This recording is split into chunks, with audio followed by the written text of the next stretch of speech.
Okay, so if you're finding yourself stuck in arguments, the kind that just spiral, maybe turn into personal attacks, and you walk away feeling just drained or maybe regretful, well, this deep dive is definitely for you. We're aiming to really transform how you approach conflict, show you how to maybe turn those clashes into actual opportunities for, well, growth, understanding, and maybe even building stronger relationships out of it. Exactly. Today we're diving deep into Stoicism. It's ancient, sure, but it's packed with these surprisingly practical, timeless tools for navigating disagreements. We've pulled from the big names Marcus Aurelius, Epictetus, Seneca, and we're mixing that with some modern takes and, real-world examples. And our mission here is pretty straightforward. Equip you with a solid framework, something you can use to handle conflict calmly, constructively, without losing your cool or, your integrity. Yeah, think about it. Conflict pops up everywhere, right? Family, friends, work. It's just part of life. Absolutely. But how often does a simple disagreement just blow up? Shouting matches, resentment, maybe communication just completely breaks down. We've all been there. You look back and wish, man, I wish I'd kept my cool, or I wish I'd said that differently. Exactly. So this deep dive is about finding ways to respond wisely, stick to your values, and actually come out stronger on the other side. It's less about avoiding conflict, really, and more about changing it, moving away from those destructive patterns towards something, well, productive. Okay, so Stoicism, ancient Greco-Roman philosophy, founded way back by Zeno of Citium, 3rd century BCE. How does something that old help with, like, a Twitter argument today? Uh-huh. It's surprisingly relevant. At its core, Stoicism is about developing self-control, virtue, wisdom, all for living a good life. But the killer insight for conflict is this. You cannot control external events. You can't control other people, period. Okay, that feels a bit freeing already. Right. What you can control, absolutely, are your own attitudes, your choices, your reactions. The whole emphasis is on living reasonably, maintaining your moral character, your virtue, regardless of the chaos someone else might be creating. So if I can't control them shouting, I can control whether I shout back. That's the idea. That's a huge part of it. And it leads straight into this fundamental Stoic concept, the dichotomy of control. This is crucial. It's about drawing a clear line between what's genuinely in your power, your thoughts, your judgments, your actions, and what's completely outside it. Like their opinions, their bad mood, what they had for breakfast. Exactly. Their opinions, their words, their behavior, all outside your control. And here's the thing. So much of our frustration, our anger and conflict comes from trying to control the uncontrollable. Epictetus put it really starkly. He said something like, working within our sphere of control, we are naturally free, independent, and strong. Beyond that sphere, we are weak, limited, and dependent. Wow.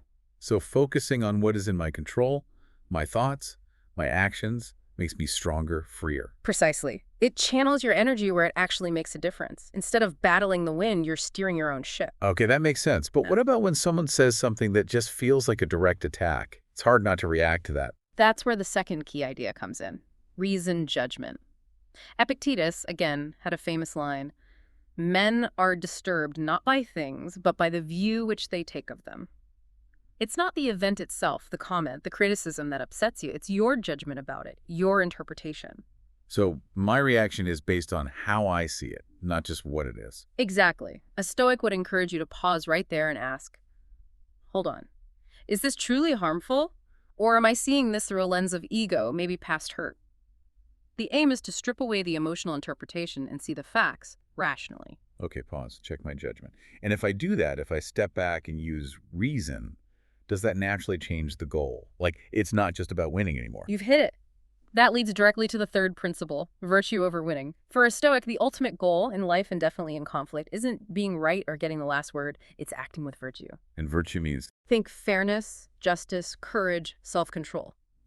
In a disagreement, it means prioritizing those principles, prioritizing kindness maybe, over the need to dominate or get revenge.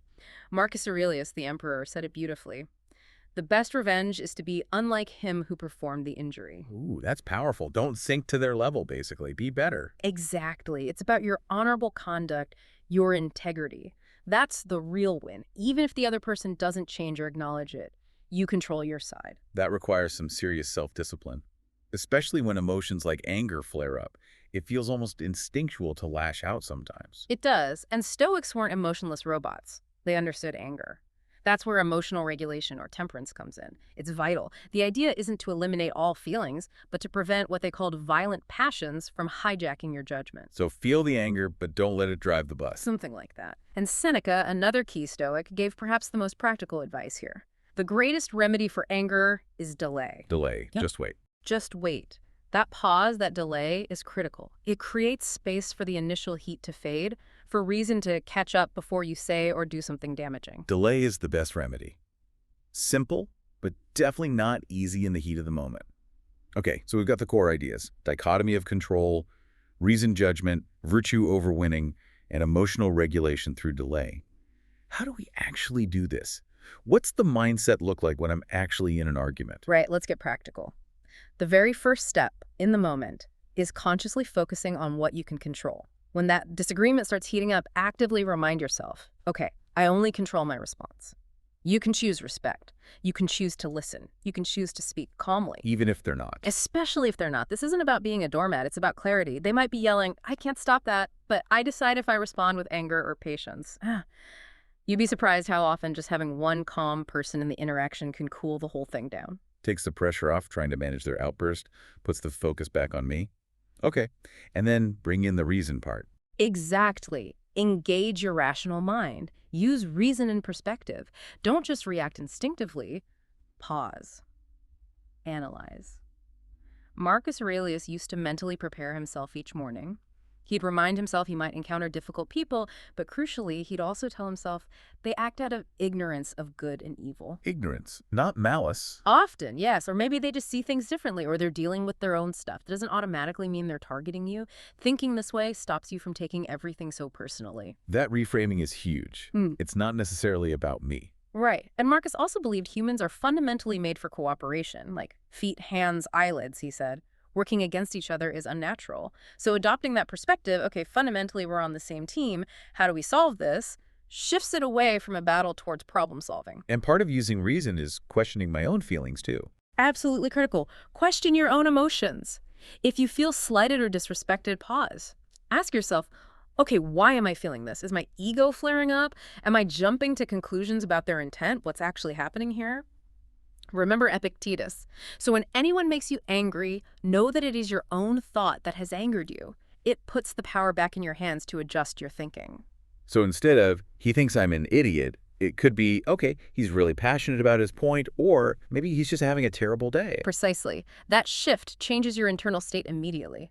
This feels like a fundamental commitment to character, way beyond just winning the argument. You nailed it. Virtue and character above all. That's the bedrock. Stoicism is all about virtue. Doing the right thing is paramount. Those four classic Stoic virtues, wisdom, justice, courage, temperance, they all apply directly to conflict. Wisdom helps you see the best path. Justice means fairness, trying to understand their view. Courage is speaking truth, but also holding firm respectfully. And temperance is controlling that temper, that tongue. So practically, if they start yelling or using nasty tactics, I consciously refuse to go there. Yes. Refuse destructive tactics. Conflict isn't war. Don't mirror bad behavior. If they raise their voice, you keep yours steady. Marcus Aurelius advised himself, never be caught complaining, nor overly reacting, nor be found doing or saying anything dishonorable. Staying true to your character preserves your self-respect, and honestly, it usually makes a better outcome more likely. Okay, and what about forgiveness? If someone genuinely messes up or hurts you, how does Stoicism handle that aftermath? It strongly encourages forgiveness and understanding. Seneca famously said, bestow pardon for many things, seek pardon for none. It's about letting go for your own peace, primarily. And Marcus Aurelius, again, provides this incredible real-life example with the rebellion of Avidius Cassius. Right, his general who betrayed him. Exactly. Instead of immediate brutal vengeance, which was standard, Marcus chose restraint. He wanted to capture Cassius without harm, intending to forgive him. He literally said he wanted to remain a friend to one who has transgressed friendship. That's astonishing restraint. What ended up happening? Well, Cassius was actually killed by one of his own men before Marcus could reach him. But even then, Marcus refused to execute the other conspirators. The Senate wanted blood, but Marcus begged them, let my reign be unstained by the blood of any senator. He issued a general amnesty. Wow. That's choosing healing over punishment on a massive scale. It stemmed directly from his Stoic beliefs. Temperance, justice, the idea that another's wrongdoing doesn't have to corrupt your own character unless you let it. He chose reconciliation. Such a powerful lesson. It feels almost aspirational, though. Like, these guys were giants. Did they have examples, role models who showed this kind of strength in everyday conflicts, too? Oh, absolutely. The Stoics learned from examples, and their stories are really instructive for us. Take Cato the Younger, a respected Roman statesman known for his integrity. There's a story where he was at the public baths and someone accidentally struck him. Or maybe not so accidentally, accounts vary. Anyway, instead of flipping out, Cato basically just shrugged it off. Right. Later, he supposedly said, "I don't even remember being hit." He just refused to be insulted. Pretty much. He denied the insult any power over him by choosing not to acknowledge it, not to take offense. Sometimes, the strongest response to pettiness is simply indifference. It starves it of oxygen. Incredible self-mastery. Yeah. And Marcus Aurelius, beyond the big rebellion. Any other examples? Well, the Avidius Cassius situation itself is the ultimate example of conflict with compassion. Remember, this wasn't just a disagreement, it was high treason. Yet Marcus's front thought wasn't fury, but how to handle it with restraint, how to preserve the possibility of forgiveness. He was acting on his principle that people primarily err out of ignorance, not pure malice. Seeing the humanity, even in an enemy. And Epictetus, he endured slavery. That must have been constant conflict. Extreme adversity, yes. And the story of his leg being broken really illustrates his concept of inner freedom under attack. His master was twisting his leg, likely in anger. Epictetus reportedly warned him calmly, "If you keep twisting, you will break it." And when it snapped, he just said, matter-of-factly, "See, I told you it would break." Just observation. No outrage. Just observation. He couldn't control the external violence, but he absolutely controlled his internal response, his judgment, his calm. It demonstrates profound detachment. His core teaching was that your true self, your character, your reasoned choice is untouchable unless you allow it to be disturbed. He asked, who then is invincible? The one who cannot be upset by anything outside their reasoned choice. That gives me chills. It's not just ancient history either, right? You mentioned modern examples. Yes, a really compelling one is Admiral James Stockdale. U.S. Navy pilot, shot down, became a POW in Vietnam for over 7 years. Brutal conditions. He explicitly said that reading Epictetus saved his life and sanity. He focused entirely on what he could control. His will, his principles, his attitude, his actions within the POW community, everything else was outside his control. Wow. 7.5 years. Yeah. He and the other senior POWs even created a secret code of conduct based on Stoic principles to maintain morale and resist their captors' attempts to break them psychologically. Stockdale often quoted Epictetus to his men, basically saying, "It's not the events themselves that disturb us, but our thoughts about them." It's a powerful testament to Stoicism's resilience, even in the absolute worst conflicts. These stories really drive it home. This isn't just nice philosophy. It's a practical toolkit for incredibly tough situations. Okay, so let's bring it back to everyday life. What are the key takeaways? The action challenge for listeners. Okay, we've covered a lot of ground. But for an immediate action challenge, let's focus on 3 really foundational practices. Things you can start doing today. Give us number 1. First, begin with a Stoic mindset each day. Seriously. Take a minute, like Marcus Aurelius did, and practice what's called premeditation of adversity. It's not about being negative. It's about realistic preparation. Think, okay, I might have a difficult interaction today. Someone might disagree strongly.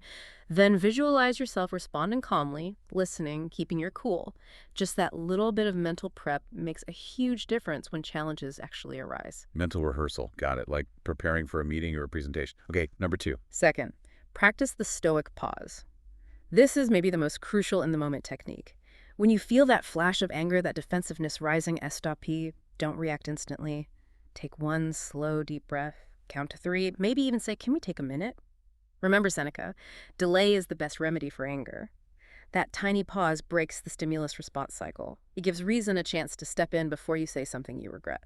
The power of the pause. So simple, so effective, if you remember to do it.